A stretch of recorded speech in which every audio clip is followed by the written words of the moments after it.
talked about the role of culture and how we've seen examples where people became distant from the reality of Karbala because they were focused on things which were not important or things which were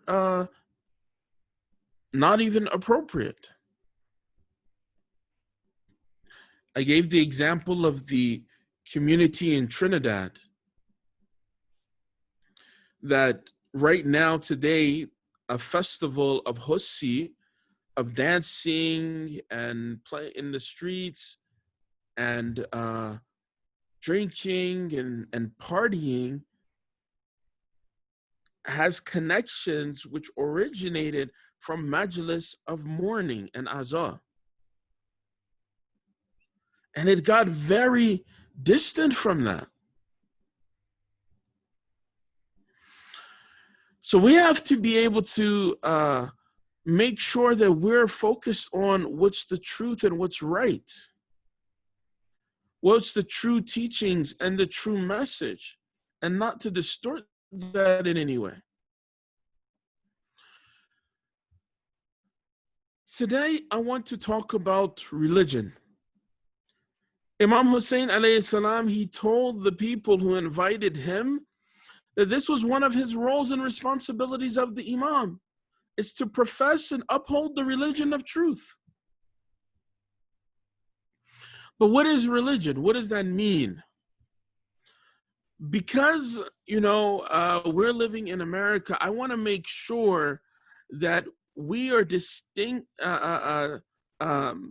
distinguishing ourselves and our understanding from things which are become normalized or become culturally acceptable, or definitions which become common but are not definitions which we accept. So when we say religion, if you look at the Oxford Dictionary, it talks about a pursuit or interest which someone ascribes supreme importance to. A pursuit or interest that you give a lot of importance to it. Well, that could be anything. And that is part of the problem with this definition. It really contrasts and contradicts the definition of what we call, what we know and recognize and call religion, deen.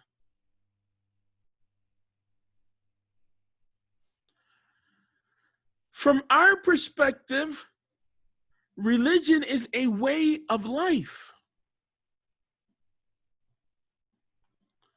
Allah subhanahu wa ta'ala creates man. He gives him choice and free will. He can do good, he can do bad. He can do right, he can do wrong. What guides him? What makes sure that he knows what choices to make?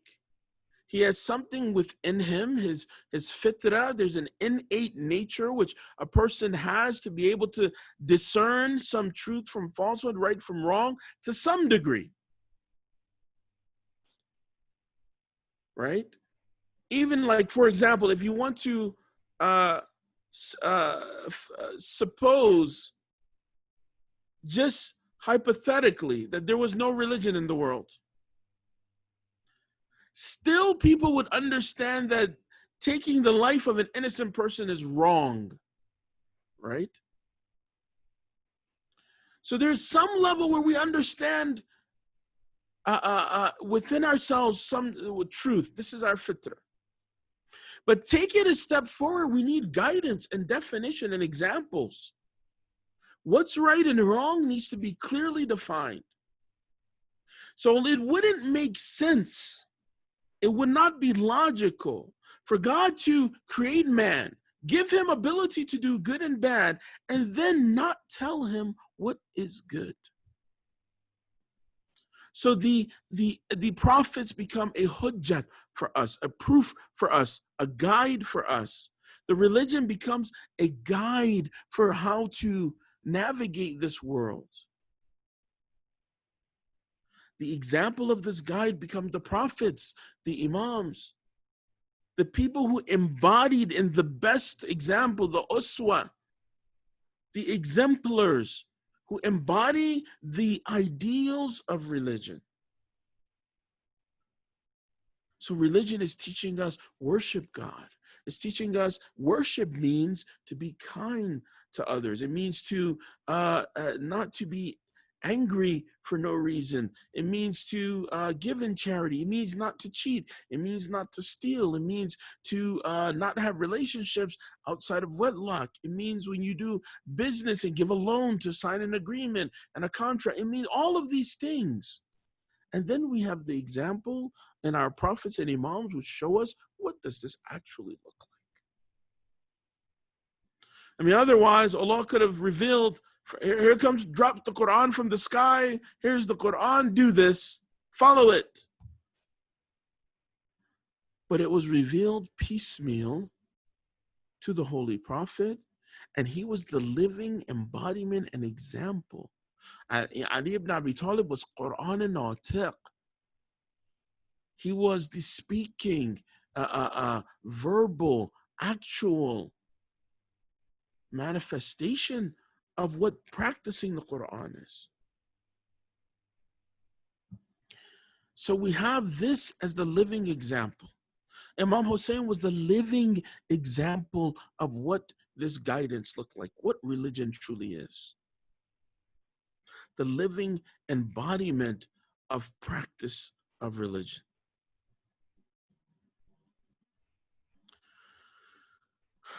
Okay. But if religion means a way of life, it means that it has to encompass every aspect of our lives. So in the Western definition of religion, religion is a piece which you can choose or not choose, is optional, first of all. And if you decide to have some, keep it to yourself. That's pretty much the sentiment. We don't want to hear about it. Some people think that, the West or the powers that be are afraid of Islam or afraid of Muslims.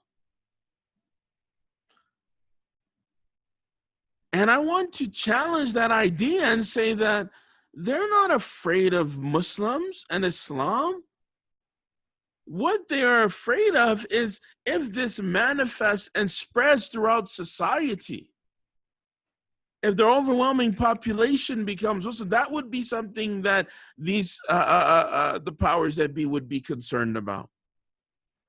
But are they concerned about your Islam, which is you and compartmentalized only during one day a week or only during 1 month of the year? In a little bubble with only a particular group of people that you're discussing, preaching to the choir about your religion? There's no concern about that. In fact, that is preferred. That is very much preferred.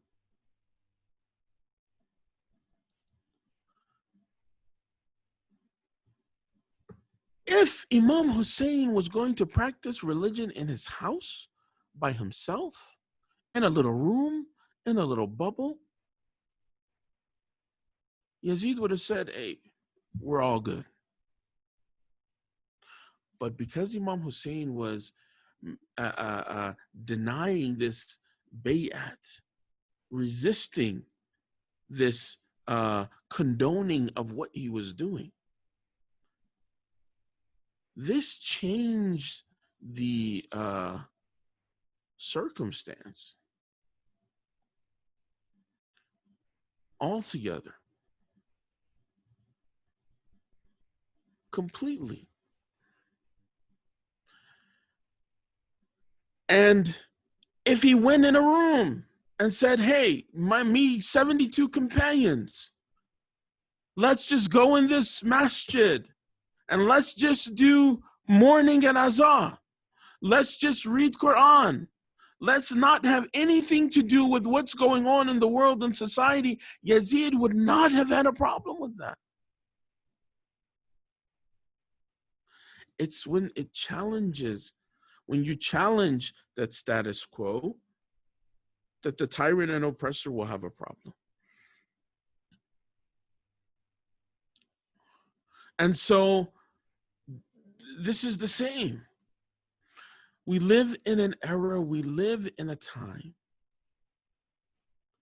where that's exactly what's happening.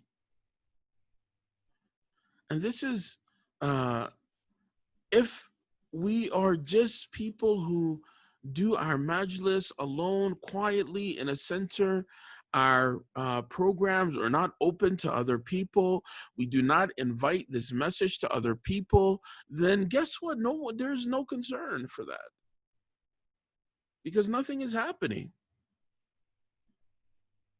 Might as well just preach to the choir, sit and talk to the mirror and tell myself about how much I love Imam Husayn without bringing this to light. So we see that there's a difference. There's definitely a difference.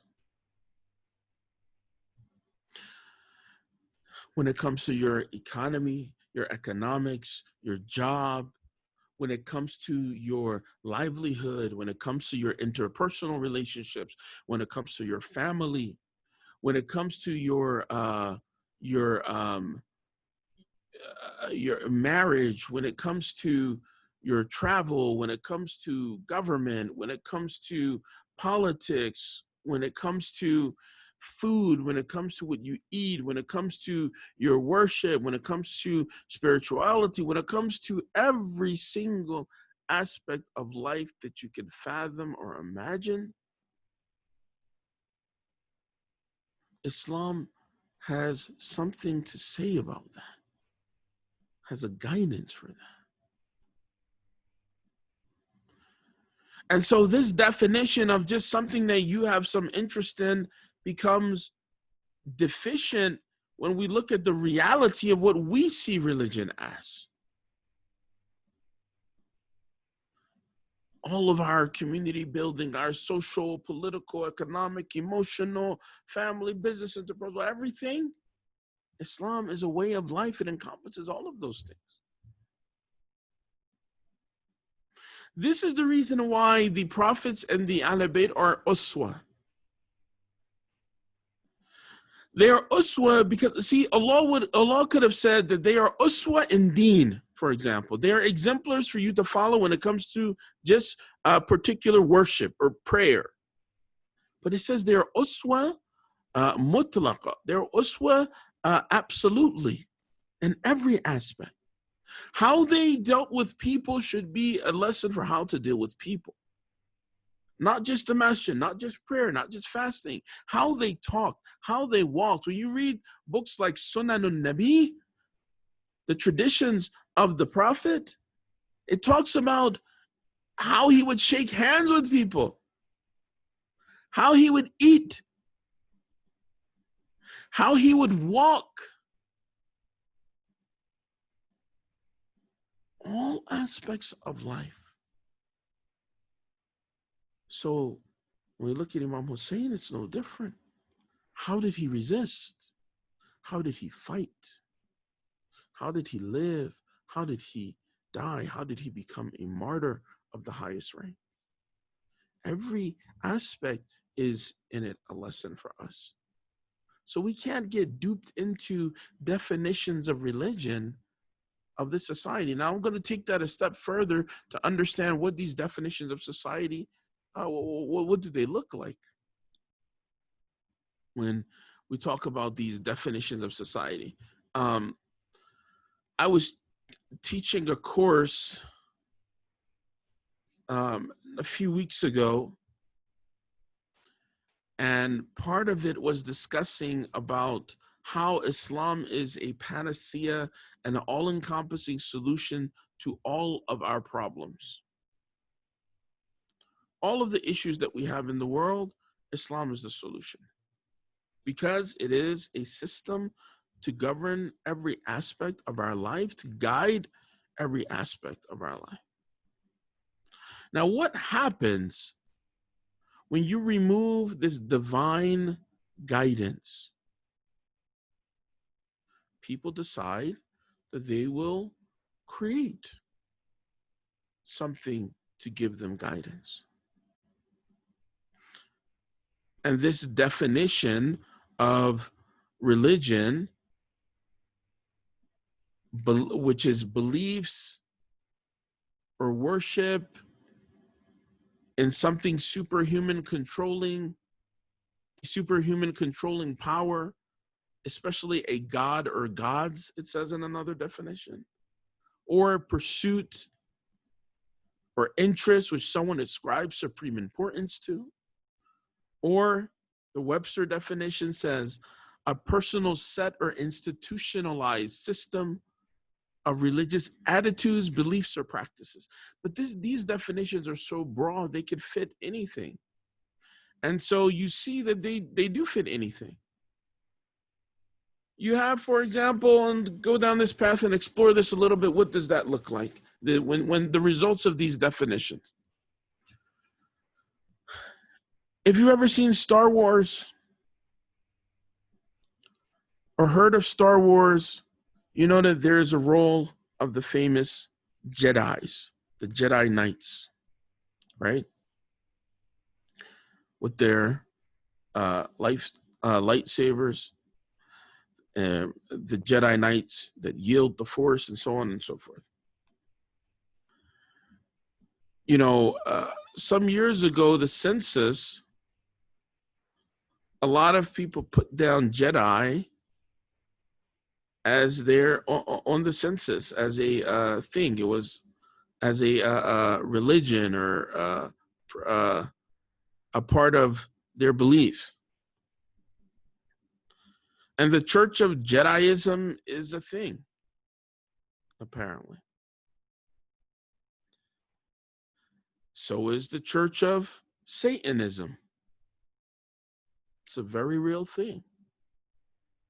Someone has interest, they want to follow a set of practices and beliefs to go along with it, ergo religion.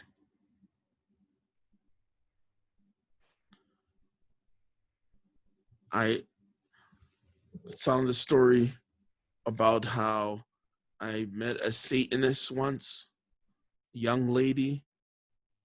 She must have been, I think, 19 years old, 18, 19 years old. Young Caucasian girl in an interfaith group that introduced herself as a Satanist. And explained that Satanism is not about some guy with horns. It's about being your own deity. Think about that. That she said it's spiritual and it's about being your own God. Wow. This definition of what in America is acceptable as religion can be you or your own God. I am God. A'udhu billah. That could be your religion. It's a very slippery slope of the path that people go down and the things which they begin to promote or believe. The first church of cannabis, we can thank my state of Colorado for that. You know, where marijuana was legalized here. I'm not sure if this was before that, but cannabis became a religion, a way of life for some people. The Church of Euthanasia, I don't know if you've heard of this. Their slogan is save the planet and kill yourself. They used to even have on their website video telling people how to kill themselves until they got sued or something like that, and then they end up removing that, but that's part of the belief of this church. This is a religion by this definition.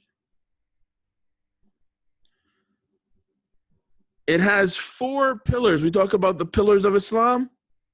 This has 4 pillars, which include suicide, abortion, cannibalism of the already dead, they say, and any kind of sexual act not intended for procreation, including sodomy. This is a part of the beliefs of this church.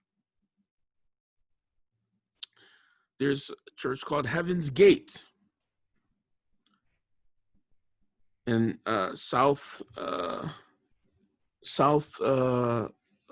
near San Diego, Southern California, that committed mass suicide. They committed mass suicide. They were said that this was their way of joining the spaceship that came after a particular comet.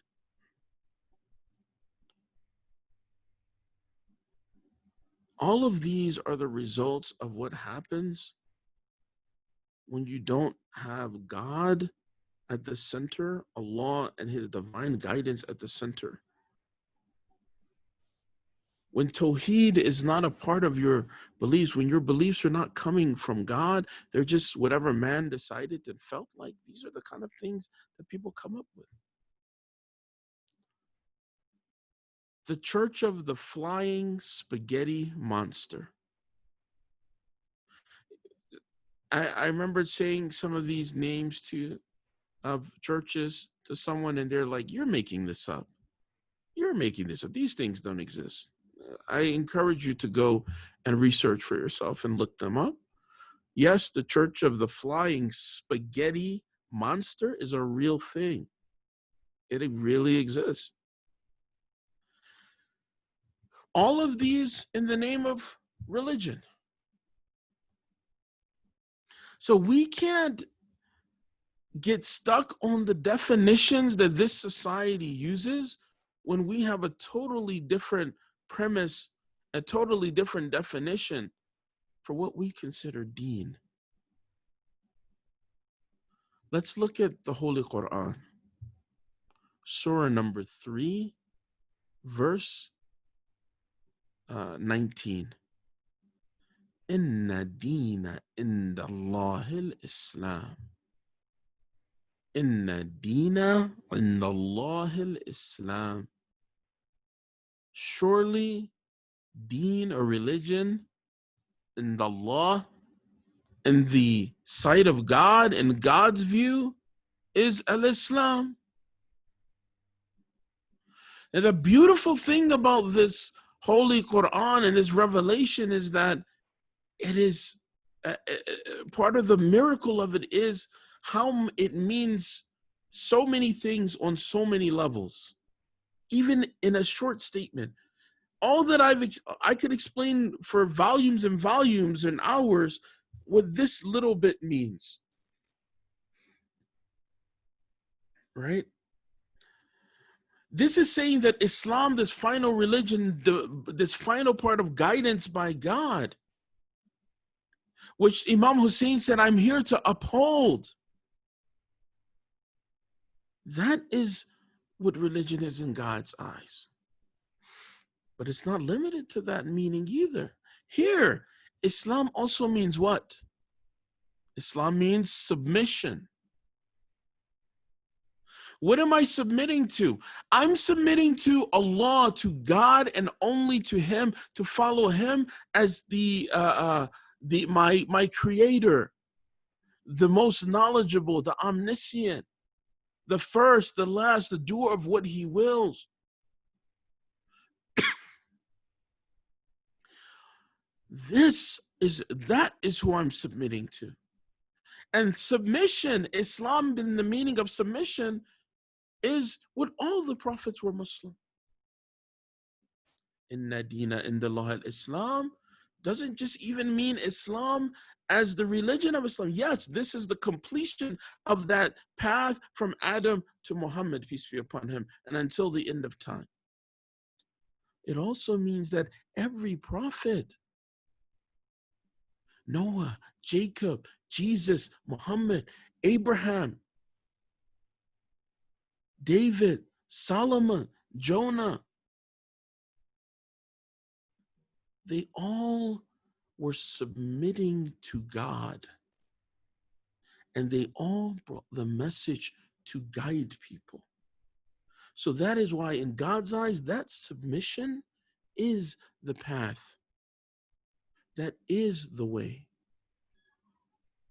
And when a person begins to follow their self, then they do become like this. They become their own God. They decide, oh, I watch Star Wars. Okay, this is my religion now. SpongeBob SquarePants, why not? Such and such a thing, sure. Suicide is a part of our, sure. They just, anything. This is extremely, extremely dangerous. This is why when Muslim ibn Aqil was reached Kufa, initially there were a lot of people who were supporters. They wrote the letters. They invited the Imam. Come, there's no Imam over us. We have no leader. Come and help us. Come and support us. Come and guide us. And so Imam Husayn alayhi salam sent his cousin and his brother ahead, his messenger, his loyal supporter, to go and confirm this support of the people.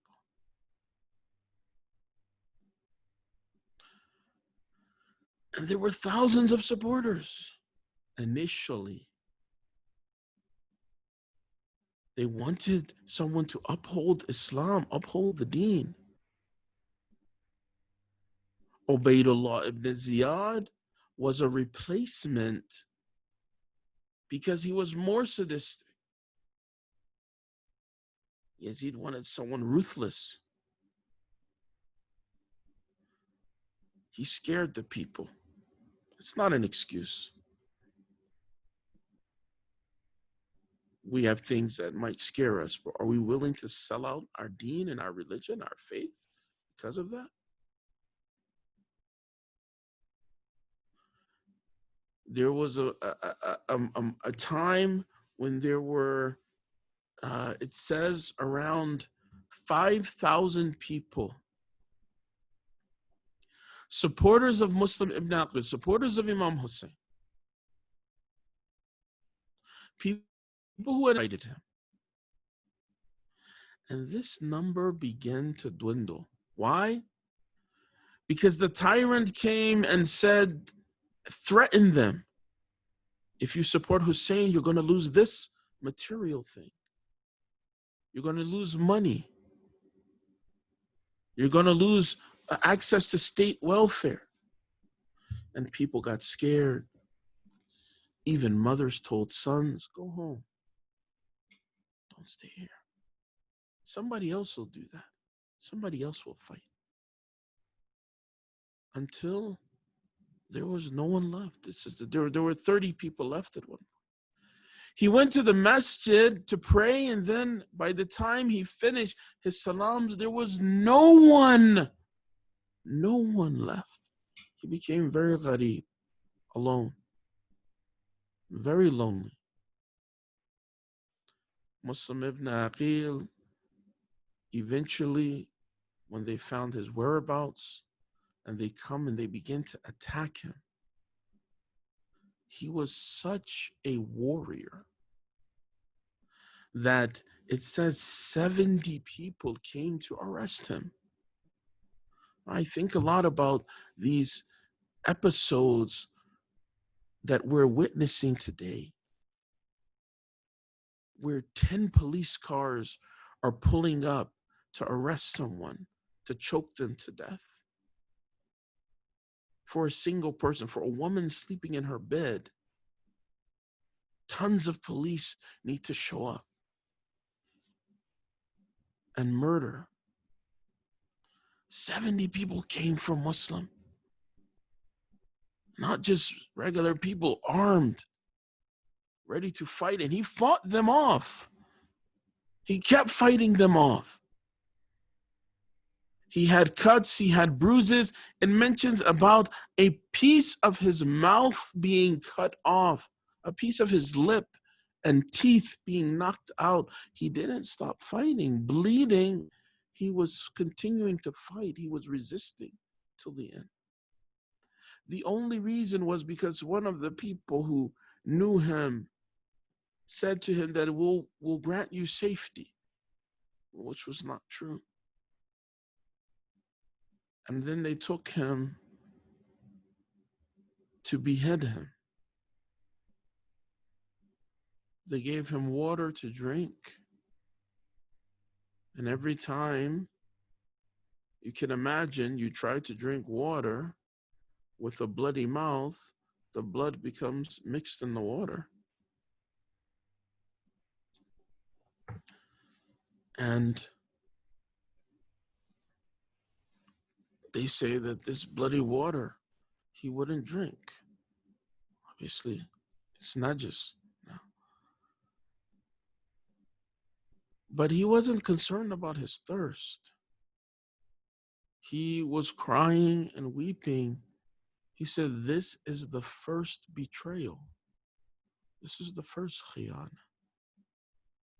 And he was worried about the khiyana that will come later to Abu Abdullah al-Husayn. They beheaded him and threw his body from the height of the building. And he became one of the first martyrs in this cause, in the movement of Imam Husayn alayhi salam. Inna lillahi wa inna ilayhi raji'un. سيعلمون الذين ظلموا أي منقلب ينقلبون. السلام على الحسين وعلى علي بن الحسين وعلى أولاد الحسين وعلى أصحاب الحسين.